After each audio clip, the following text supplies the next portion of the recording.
Are you confused and overwhelmed about your role in all the craziness that is being a dad? Are you struggling to create the life you hope for? Are you looking for other dads to share your struggles and your triumphs? Or do you just need help waking up in the morning? This is the Wake Up Dad Show. Hey Dad, and welcome to another episode of the Wake Up Dad Show. This show is dedicated to you, the dad who wants more success, time, health, fitness, connection, passion, and all-around awesomeness. I'm your host, Dr. Scott, and I have on the line with me today my co-host, Dr. Ev, or Evan. What do you want to go by? Let's go with Ev. I like Ev. Go with Ev. Yeah, I'll probably be going with Scott as well. You know, okay. Why not? We're dudes. Absolutely. Yeah. Let's get rid of Drop the title. Drop the title. We know what we know, regardless of whether the title's there. So, on today's episode, guys, we're going to talk about something we call team family, and so. The idea is to just discuss around the differences in different family scenarios. For example, I have one child, Ev has 3 children, and the differences in competitive nature between kids and between themselves and their siblings, but also at school, and just all in general life, this idea of competition and the idea of entitlement, I think, is another big one that we'll probably end up discussing around the idea of competition. So, welcome to the show, Ev. Yeah, thanks. Yeah, it's it's a big topic, and I think it doesn't it fit in the P of parenting. Absolutely, P of parenting, no doubt about it. Probably a little bit of P of purpose as well. Mm-hmm. Yeah. Just in that big cool. picture. Yeah, and it's this topic really came to life when reading the book called Tribal Leadership, and it talked a lot about how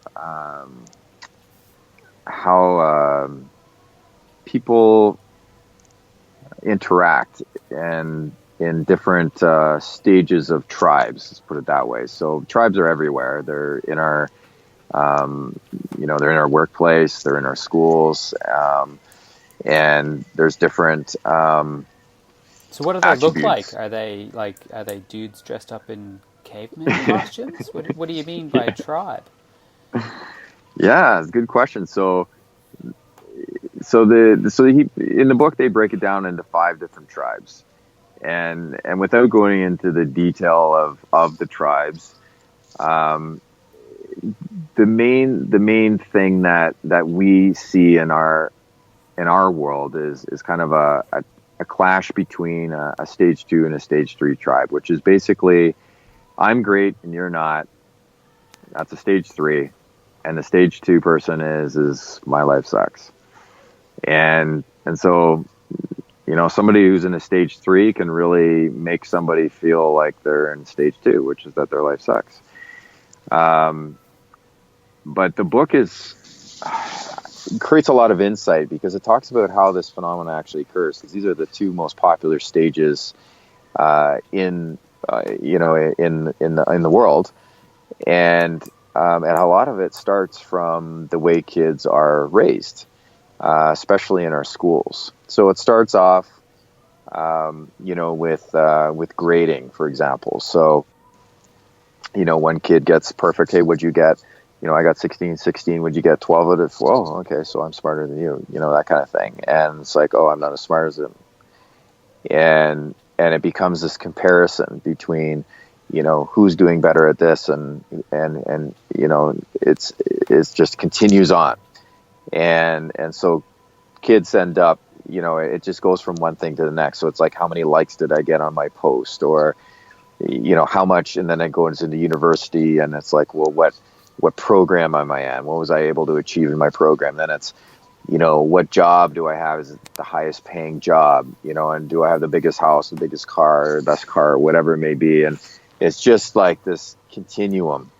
And so, it just really made me think about my family, and I could see it happening where, one kid would get one thing, and it's like, oh, that they're getting more than me, and and they're comparing to each other, and my daughter not feeling as good as my son because he's better at piano and what have you.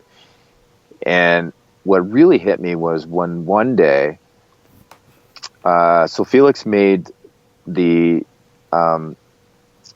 select team in hockey, but he didn't make the actual team. He's actually classified a taxi player, which I didn't know what that means, but basically it means that he gets to do practices with them, but he doesn't play in any of the regular season games or tournaments unless somebody gets injured or they're away or sick.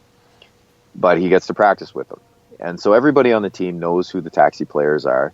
And I go to every single game of Felix's, every practice, because he's not playing games with select. He plays with his house league.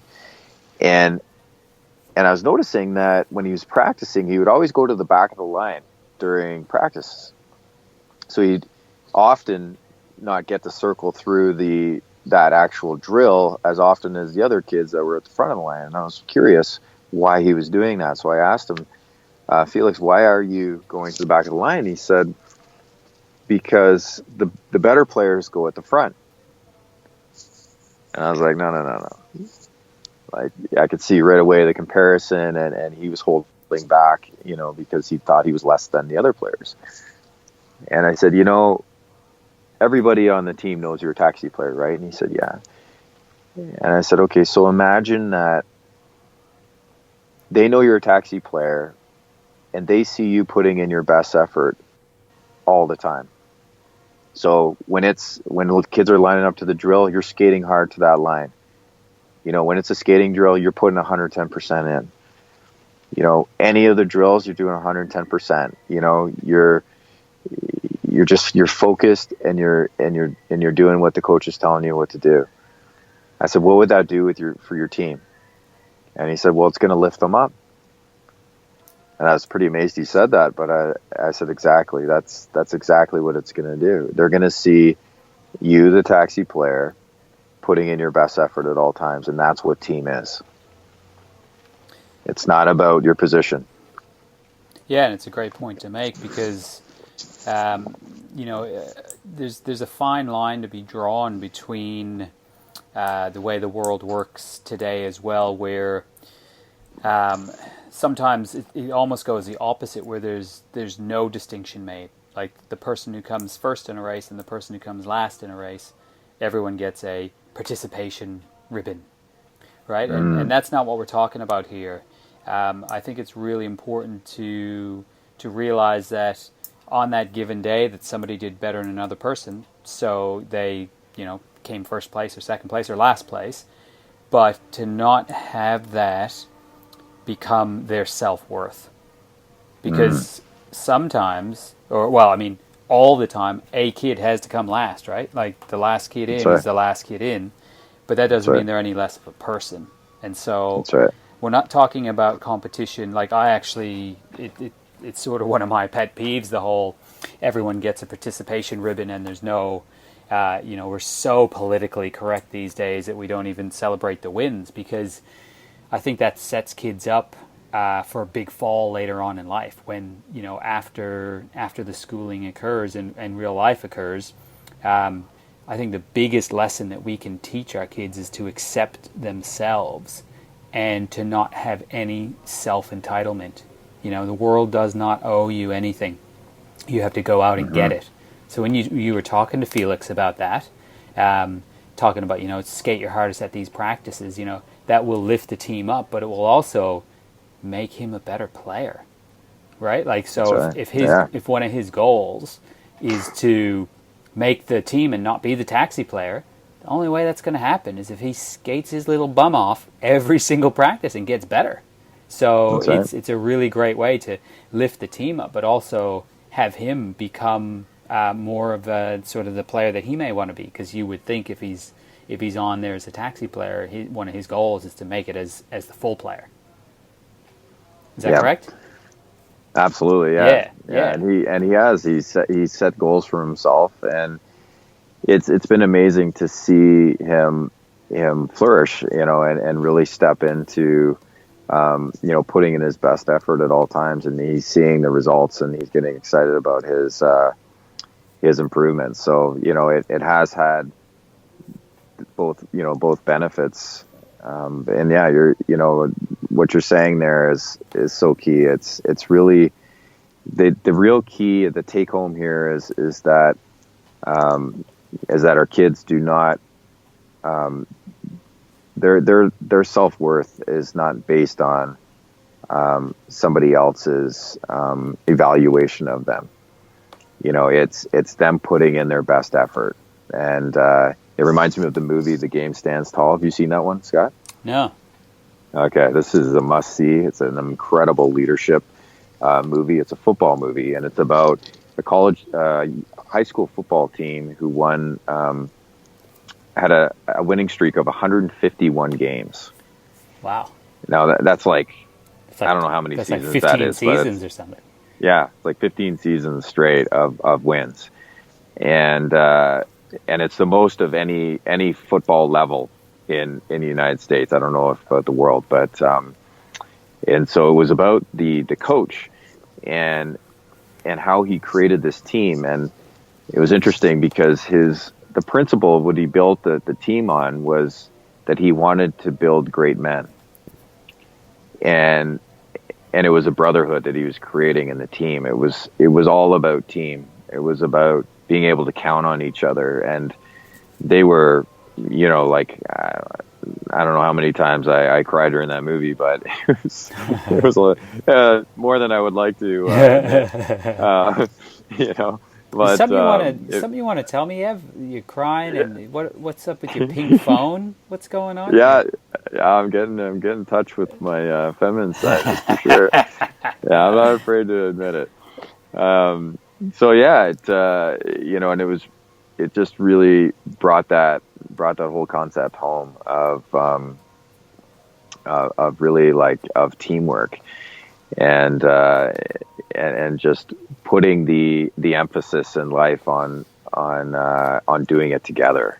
And so, kind of the next phase of this is like, well, how do we create this at home? Because, let's just talk about the mess that a lot of parents have. It's the competitiveness between each other.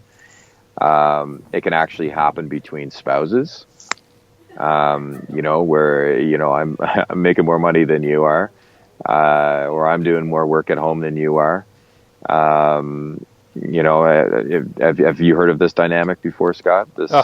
All this the time. Whether it's okay. something that's talked about or not, it's definitely there. Yeah. And, and the kids, same thing, it's, we don't have so much of this in our household, but I see and hear about other parents where the kids are very competitive with each other, and it creates distance. I think I don't think it really creates that team experience because, players think about a football team, players competing against each other on the same football team. That doesn't create that team dynamic, and it's no different at home. And it can be really frustrating for parents to be managing kids that are constantly quarreling about this kid having more than the other one and da da da da da. And the other thing that happens is because it's not a teamwork environment. If anything's to be asked of them, like pick up after yourself or put your dishes away, or clean the table or sweep the floor, whatever. They think about themselves and the effort that they're going to be putting out and are more likely to resist. And, it's just, I don't know about you, Scott, but like if you ask your daughter to do anything and then, and she's putting up a fuss, like how much energy does that take to like every time going through that and trying to get her to do something like, I'm not saying your kid's like that, but when it does happen, do you find that it uses up a lot of resources? Oh, yeah. I mean, and I think a big part of it is the repetitiveness, the structure behind it. I find that when we're very structured as far as what happens, like you get home after school, you take your shoes off outside, empty the sand out of them because she constantly... these are the differences between living in Australia and Canada. Take this. Yeah. What? The sand? No, you guys get the snow. I know which one I'd rather. But anyways, yeah, take your shoes off, dump the sand out, come inside, take your lunch bag out of your book bag, put it over in the counter, get your book bag, bring it upstairs, get out of your school clothes, because over here in Australia, I don't know if it's all schools. I think it's all schools are uniform schools based over here. So take off your uniform, get changed, come back down, and sort of like that structure. And when we were doing that consistently, it worked well. Like at the beginning, it was a little bit hard, and there's a lot of like, I got to do this, I didn't do that, blah, blah, blah. And then, a little bit in, got great. But then if you get a bit slack with it, and she's gone off, done something else, and instead of, okay, come on back, let's get the structure in place again, you just let it go for a couple of days, it's gone. And then you got to redo it. So there's a lot of training, I'll call it, involved. But once that's put into place, I think it becomes so much easier, and everyone is less frustrated, and the whole team as a family works better because you become less frustrated, they become less frustrated, and so there's a lot of less bickering going on and a lot of less resistance, because it's just part of what we do. Do you find that with your kids as well? That routine is really important? Absolutely, and I think we're going to do a podcast actually on creating some strategies that really can make a huge difference in a family. Routine's absolutely important, and the kind of like the resistances and so on. And I'm just gonna say, like, straight out, like it's self-serving. Like, they think that one job's more work than another job, for example, so they don't want to do that job, or they don't want to do it at all. None of them, that kind of thing. And so what we've done is rather than tackling it from the place of like, you got to pull your weight around here, or taking that kind of approach, we're talking about using language around we.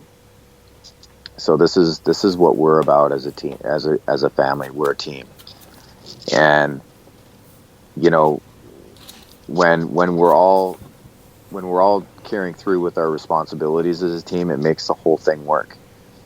Versus if one of us drops out in our responsibilities, it means someone else has to do more, and that means they have less opportunity to provide to the team in the way that they can. So if dad's required to now do 3 jobs instead of the one that he usually does, now dad's not going to be around for the bedtime time that we have together as a team. And it's all we talk, it's versus I talk. So, I language versus we language. So that's the biggest, I guess, takeaway that I had from the Tribal Leadership book, is the stage 4, which is we are great together, is we conversation. And it's like, this is what we're about as a family. This is how we do it.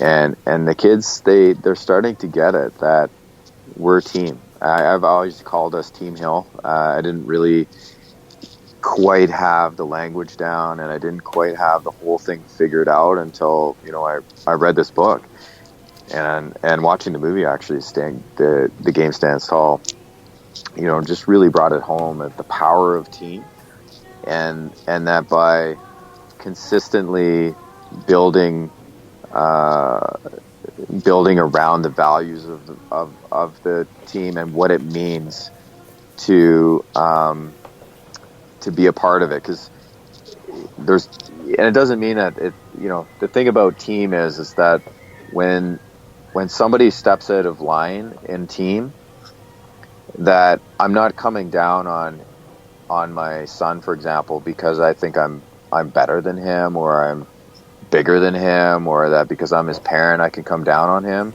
It's because he's letting down the team, and that's what I'm letting him know. It's like by what you're doing here, it impacts everybody. And it comes from a different place because it's a we conversation. It's not a one-on-one, come down on him. It's like, you got to start thinking about the team, and that when you do it this way, everybody loses. So, yeah. And I guess I haven't read the book myself, but we've discussed it numerous times now, and that sort of idea, stage 3, the I'm great, you're not, that can really set up a lot of barriers, whether it be in any sort of situation in life, but definitely with your kids. And I think, in a recent podcast when I was interviewing somebody, they were talking about this idea as well, and the idea of letting your kids know that the way that they're feeling right now, you have felt that way before as well. Right? Oh, I see that you're feeling this, or I can sense that you're feeling that. Do you know that when I was a kid, I used to feel that exact same way?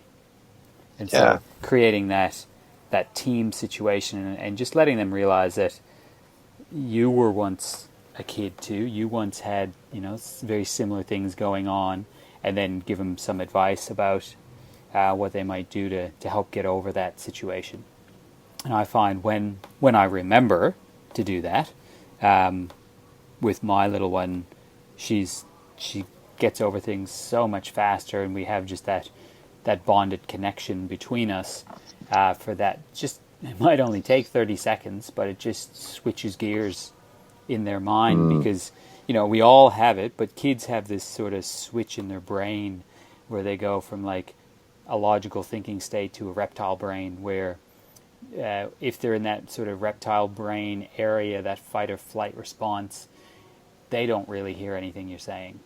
So when you try and rationalize with a child in particular, when they're in that state, it is just like banging your head up against a wall and wondering why you got a headache. It just it just doesn't work. It just plain old doesn't work. So using that stage 4, the we language, and connecting with your kid, and then going through the lesson that may need to be learned if the child is, doing an inappropriate behavior or something along those lines, or connecting in, like Ev said, with the idea of letting the team down.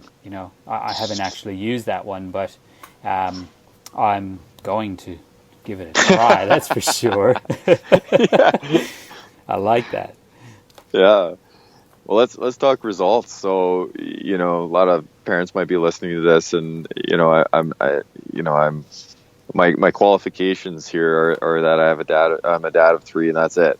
So It's not like I haven't done like, massive research papers or anything like that.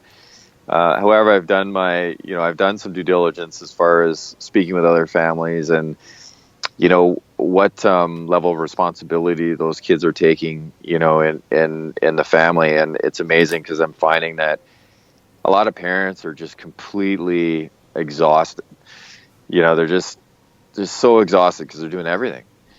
Yes. And it's a one-man or a two-man show, or one woman and one-man show, or a two-women show, depending on the dynamic of the family nowadays. And the kids, the kids are doing whatever they want. And so, we were out at a party, and I was talking about our kids, and I was sharing her with, I'm going to share this at one of our next episodes, but the strategy that we put in place, it really created this sense of responsibility, and they started really doing habits, and it was kind of the beginning of creating this team environment where they were really helping us be successful as a family. And she the woman I was talking to, she literally, her jaw was on the floor. She's like, I can't even believe that your kids do all this. So my kids right now they're 9, 8, 5. They get up in the morning, brush their teeth, put their clothes on, come downstairs, have breakfast, pack their bags, and we walk to school. And she couldn't believe that. She couldn't believe that they do those things. And to me, that's normal. And after, when they come home from school, you know, they walk in the door, they put their coats up, you know, they finish whatever lunch they didn't have. They put all their Tupperwares in the sink. You know, they do their they do their piano, they do their homework, they sit down, they just do their homework. And then after dinner, they clear their plates, they wipe down the dining room table, they sweep the floor, mop the floor, go upstairs, change, or shower, change, brush their teeth. We check their teeth. Most times, especially our youngest, definitely help her brush. And then we read stories and tuck them in. And so that's the kind of, and again, this is not I'm not trying to say I'm better than anybody on this call or anyone who's listening or anything like that. That's not the goal here. It's more to show that it's possible if you're running around, you know, pulling your hair out, and, you know, you're finding you have to do everything. Like we also give our kids their clothes to put away. You know, when we go on trips, kids pack their bags. Mm-hmm. You know, all these different things. You know, giving them responsibilities is huge in creating team, and it makes them feel part of something, and it gives them that sense of, you know, of belonging and ownership for the success of the family. So yeah, those are the types of results. So yeah, and it comes back a little bit to that. I just briefly mentioned it earlier. This sense of entitlement. You know, when you set your kids up from an early age to learn to do these things themselves, it helps them to realize that, you know, the world doesn't owe them anything, because if you do set them up and you do everything for them, and then all of a sudden they leave home at 18 or 20 years old or whatever it is, and they're like, well, who does this stuff for me? How do I do that? You know, I read in a Facebook post even yesterday, somebody had said they had this whole list of things they wanted to do with their kids, and one of them was to change a tire in front of their kids and then have their kids do it. And I thought, wow, that's a really great idea, because at some point in your life, you're going to have to change a tire, right? No matter who you are. Yeah. At some point you're going to have a tire blow, and how cool would it be to do that pre-advanced, so to speak, or whatever, where when it happens to your kid, they know what to do. I thought, what a cool idea. So, like, thinking about into the future, you know, what kind of adult do you want your kid to be, and doing your best to make that happen. I think that's sort of the take home for today's episode. Yeah, I'm going to give you some kudos there, Scott, because that was a brilliant tie-in to the entitlement. You know, that was a, you know, for me, you know, just the tie-in to doing what we're doing and creating kids that are, you know, they realize that, you know, it's not, life's not just going to be handed to them, and that, you know, that there's a process to everything that happens. It's not, you know, it's not like instant. Everything's not handed to them on a silver platter. And it's just a brilliant tie-in. Appreciate it. Yeah, no problem at all. So I think that's good for today's episode, guys. An ancient proverb once said, for a man to achieve his dreams, he must first wake up. Dad, you're not alone. This is your wake-up call. We're in this together, all for one, and one for all. Do you want to know more about the Wake Up Dad movement? Go to www.thewakeupdadshow.com to download any and all past issues of the show. Claim your free gift. Continue the conversation on the Facebook group Wake Up Dad. Share this podcast with other dads on iTunes or Google Play. Make sure to subscribe to the show and give us a rating so we can reach more dads. And dads, one last thing. Wake up!